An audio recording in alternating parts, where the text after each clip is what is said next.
Welcome back to the channel, everybody, and today is another video on my 2023 NFL offseason prediction series, and we're covering the New England Patriots today.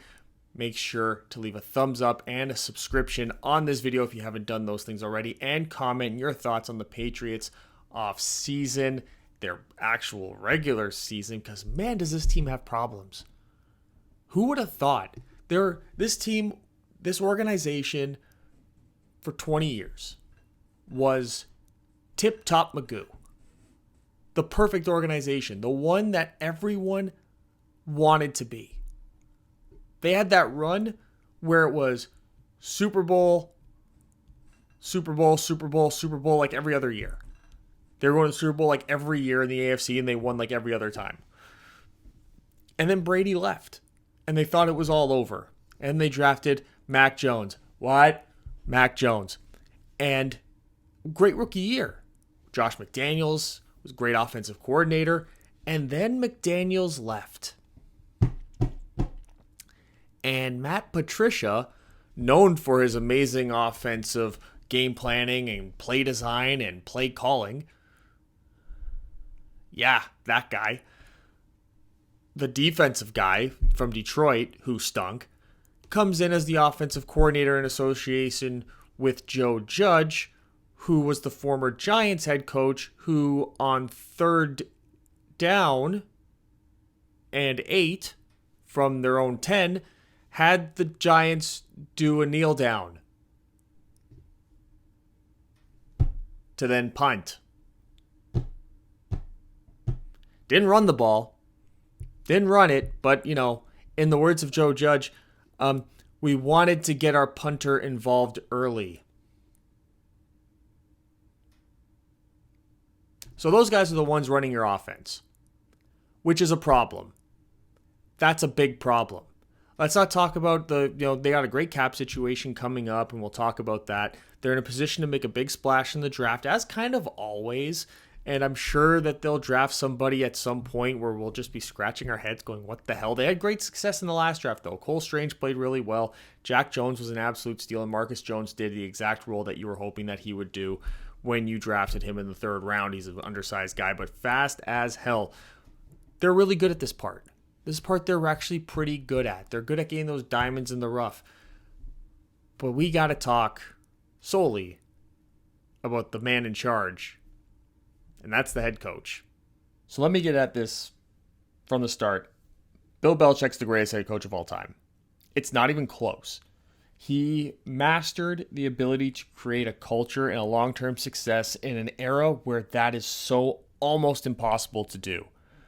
We've seen Mike Tomlin kind of do it in Pittsburgh, but he also wasn't winning championships because the Patriots were the ones winning the championships. So there's something to be said about that. Now, I do think, to a degree, Bill Belichick might have outsmarted himself this year when he lost Josh McDaniels. I think that he believes he can do it with anyone. Because really, from a player personnel standpoint, outside of a couple of guys, they really have been doing it with just about anyone. The next man up theory has been executed to perfection by the Patriots for 2 decades now. And this year it didn't really seem to work. They brought Matt Patricia in, they said, you're in charge of the offense with Joe Judge, and it was a disaster. It was an absolute disaster. And I think that bringing in a real offensive guy like Bill O'Brien or something could really help this team. I've heard that Brian Hoyer could retire and become one of the coaches. I think that's not a terrible idea. He's a real big brain player, real super high IQ, but this offense really needs help, and Belichick needs to find somebody who is offensive specialist, who can focus just on the offense, who's only ever been offense, because these numbers are unforgivable for a Bill Belichick team. 28th in turnovers, 27th in red zone percentage, last in red zone percentage. 27th in 3rd down percentage, last in red zone percentage.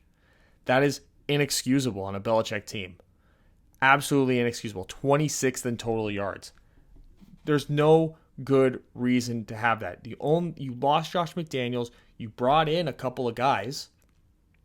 Devontae Parker was, I think, a really good acquisition. Your running backs have always been pretty good. You got your offensive line. You got rid of Shaq Mason, but you fixed it with Cole Strange, who I think is going to have a real good future. It was literally play design, game planning that made this offense look so inept in so many situations. Just horrific. Horrific. Had they had a halfway decent functioning offense, game to game, they probably would have won 10 games or 11 games. But there was just something about the ego involved here in saying, I'll just hand the offense over to anybody. And then when you turn and you look at the defense, keep in mind you're probably going to lose Gerard Mayo to a defensive coordinator job or a head coaching job in this offseason. But they were much better on defense than on offense. Third in sacks, Matt Judon had a good year. Second in turnovers, they had a good year in that sense. 11th in points allowed. First in rushing touchdowns allowed. 7th in rushing yards allowed. 9th in total yards allowed. They're in the upper half for touchdowns.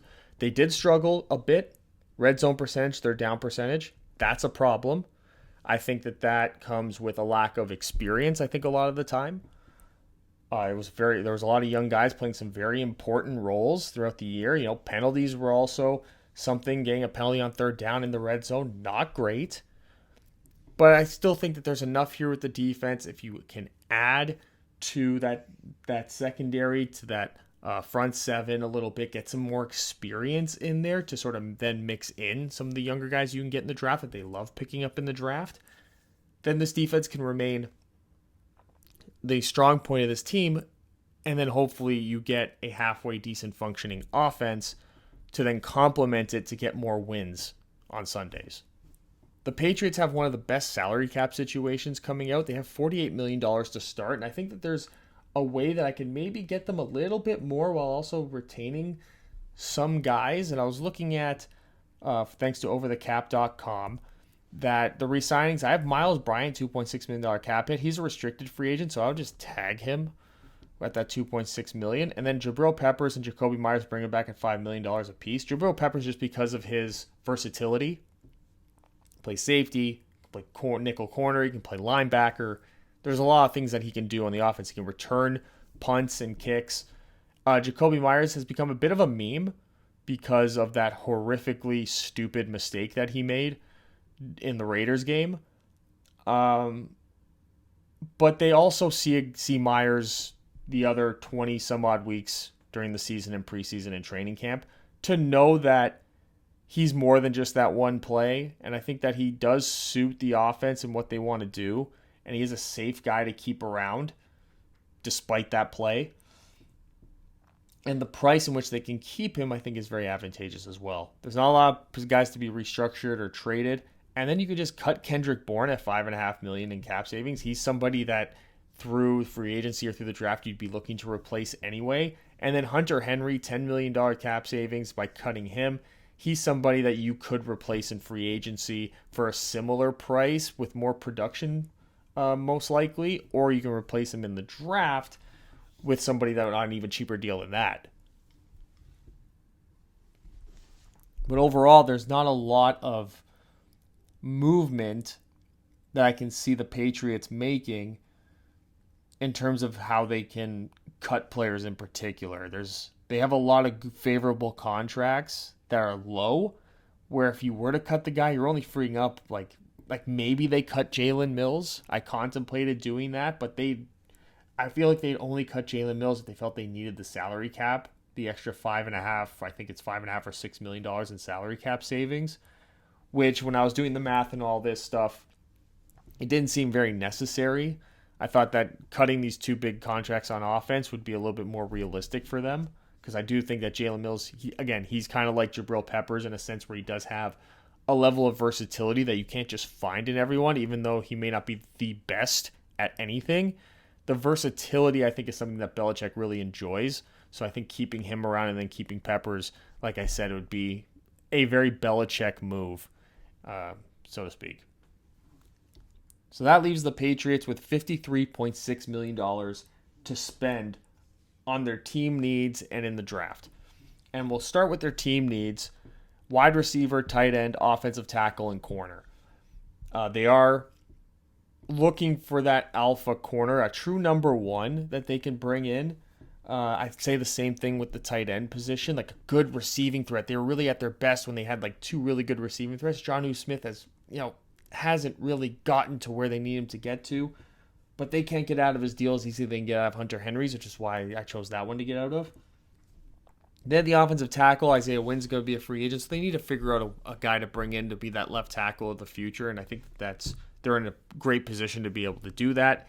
And then the cornerback position. They want to get another outside corner that isn't Jalen Mills, that you can have Jack Jones and Marcus Jones and then have those three together. Kind of like what the situation I would say Seattle is in, where they are looking for that guy to be the third member of what they built through last year's draft with Kobe Bryant and Tariq Woolen. I think the Patriots in that same position. They got Marcus Jones, who they took, just like the Seattle took Kobe Bryant, and then they got Jack Jones later, like how Seattle got Tariq Woolen, and they both those guys played quite well. So you want to get that third guy in there. In the Patriots, nobody loves having cheap, good players than New England does. So I actually have the Patriots being super aggressive in free agency, and a couple of names jumped off the board, and I'm gonna snipe them. And it's a couple guys that haven't really gotten a lot of action this year. Michael Thomas, the wide receiver from New Orleans, $15 million cap hit.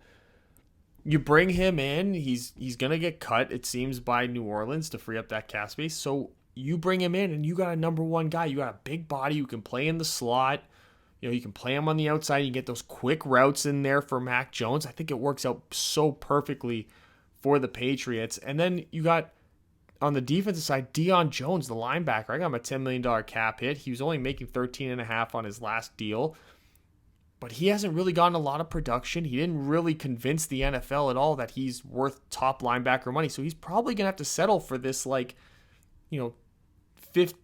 top 15 contract instead. Maybe it's a one-year deal at $10 million, and then, if he outplays that, maybe he gets more. Maybe you make an incentive-based contract so that money ends up being a lot higher for him at the end of the year if he hits them. And then I like Mike Gesicki to come in and replace Hunter Henry and be the alpha receiving tight end out there. Pair up him and Jonnu Smith. Try that out and see if it works. Just getting more weapons out there for Mac Jones. So you can bring in an offensive coordinator to have a little bit of confidence there.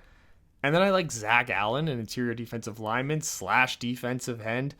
Again, a versatile guy to play on the defensive line for Belichick. He loves those guys like Lawrence Guy and Dietrich Weiss, Henry Anderson. He's had all these guys, and I think Zach Allen just fits into that mold that Belichick really likes to have. And he's coming off a pretty decent year in Arizona, but also these interior guys don't really make a lot of money, especially if they only have 1 year on their resume. And I think that the Patriots can maybe snipe him here. Maybe you give him a 3-year deal and you backload the contract a bit to bring him in. But I think that you can get a lot of quality reps out of him throughout the year. And I think if anyone knows how to really use him to the best of his ability, it would be the Belichick defense and the Belichick defensive group of coaches that really just know how to harness talents with the type of physical traits that Zach Allen has. So that type of aggressiveness does leave them with $13.5 million to fill out their roster and sign their draft picks. Now, again, they do have guys like Jalen Mills available if they feel they need another $5 to $10 million. They can cut 2 or 3 guys and get that, $10 to $15 million in cap savings going forward if that's something they felt they wanted to do. So, you kind of wait the draft out at that point and see who you get in the draft, what, where you can load up what position, where you have now too many guys, and you can sort of cut the bait that way. So, again, I think it's putting the Patriots in a pretty good situation. And the draft strategy for me is in the first 2 rounds, you want to walk out with an offensive tackle and a cornerback. The cornerback class is very good, so you can probably steal one of them in the second round and then get one of those guys, the offensive tackles, in the first round. You could be in a position to land either Paris Johnson, Skoronski, or Broderick Jones. You could find yourself in that spot. If you miss out on all 3, then maybe take one of the corners that's there, and then in the second round go after an offensive tackle, or you do what the Patriots usually do, and that's trade back. Trade back so you get into a nicer range where you don't feel you're reaching for a tackle, and then pick up more picks because you do need depth in your front seven. You definitely do. You could use some more edge rushers or some interior defensive line guys. Christian Barmore is really the only one that's truly settled in there as the guy in that group. Matthew Judon as an edge rusher is another one, but you could figure out a way. I mean, Josh Uche was okay, and all these guys, but you want to figure out a way to get some depth in there because the Patriots really work with depth when it comes to how they execute their defense, specifically in the front seven. And then also weapons. You got to stop screwing around with these bottom tier guys that you're used to being able to get that Tom Brady would turn into superstars. That's just not the situation you're in anymore. Mac Jones is not that type of a quarterback. Mac Jones could be a very good, quality, top 15 quarterback if you put the right guys around him. And that's why I went out and I got Michael Thomas and I got Mike Gesicki just to be like, here are some quality guys. Guys with experience, guys that have played at a top level at some point, even if they hadn't in the last year or so. In Michael Thomas's situation, the last 2 years. You can bring a guy in, get these guys with chips on their shoulders a bit. Michael Thomas, Mike Gesicki, even on the defense, Deion Jones. You get these guys that have these chips on their shoulders that the league has sort of forgotten about, that used to be looked at as really, really good, and then all of a sudden now the league has sort of moved on from them. I think those are the types of guys that are just perfect for New England to bring in and really use that to their ability and use that to the best, get the best production out of those guys. And then mixing in, you got Tyquan Thornton, of course, who's a giant speed guy, and you got Devontae Parker, who's a great contested catch guy. Jacoby Myers is sort of another taller slot guy, but you could, maybe go and get one of the smaller, speedy slot players. Sort of like what you have with Marcus Jones on the defense, get that for the offense. Maybe they're loaded at the running back position. Maybe you get one of those, big, bulky tight ends who are big-time red zone threats, just so you have different guys to mix in throughout the games, and you never throw all this variety at opposing teams. I think that there's so much that can be done in this draft, and I feel like giving a draft strategy to somebody not Bill Belichick is almost a waste of time, because we've seen Belichick just make very questionable decisions in the draft. But, if they walk out with Broderick Jones in the first round, and then even if they go with Tyreek Stevenson in the second round, I can't say that I would hate that. And then dedicate the rest of the draft to just taking the best player on the board type of a deal. I would be okay with that. But is that the Belichick way? Is it just going to be all linebackers and defensive ends and running backs and kickers and punters? What are we seeing? What are we going to see? I just don't know. I don't know. It's crazy. It's crazy to think of, and this is, man, to get in that man's brain for a day would, I'm sure, be one hell of an adventure, right? And there it is, my offseason predictions for the New England Patriots. Easily the most unpredictable team to do this on, because you never know what they're going to do. But you can guess, and that's what I did. I guessed. So if you like my guesses, thumbs up the video, subscribe to the channel, and leave your comment in the comment section saying you liked my guesses. And if you didn't like them, leave in the comment section that you didn't. Either way, thumbs up and subscribe so you don't miss any future videos. And thank you for coming. I will see you guys next time.